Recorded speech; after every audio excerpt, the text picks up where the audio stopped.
بین شوش و شوشتر تو بخش جنوبی ایران بنای عجیب و پلکانی قرار داره که از تخت جمشید و حتی تمام سلسله هخامنشی کهن‌تره. زیگورات چغازنبیل.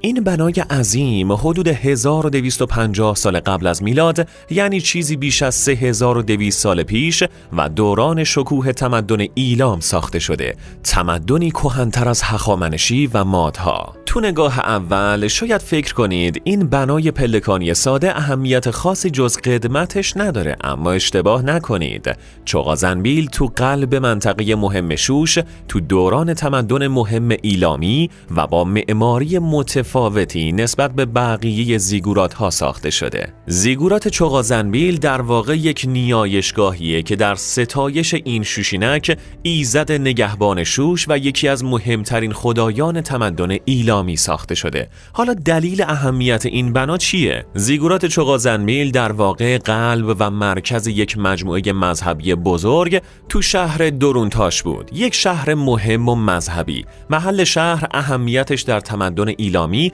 و اهمیت خدای مرتبط باهاش باعث اهمیت زیگورات میشد. زیگورات در واقع عالی‌ترین نیایشگاه خدایان در تمدن آسیای غربی بود و شما زیگورات‌های شبیه چغازنبیل تو اطراف ایران رو باز هم می‌بینید، اما اینجا دومین تفاوت مهم زیگورات چغازنبیل مشخص میشه و اون هم معماریشه. زیگورات‌های تمدن بین النهرین، طبقات بالایی زیگورات روی طبقه پایینی ساخته میشد، اما تو زیگورات چغازنبیل تمام طبقات پایه جدایی دارن و از کف زمین ساخته شدن.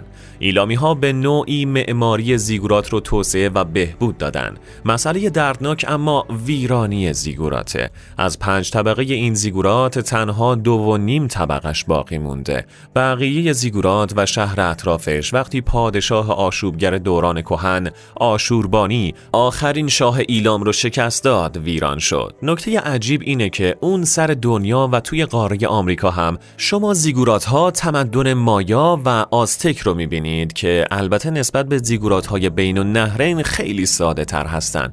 به نظر شما این وجه اشتراک بین تمدن آسیا و آمریکا چطور پدید اومده؟ یه راز ساده یا یک دلیل پنهان و ناشناخته؟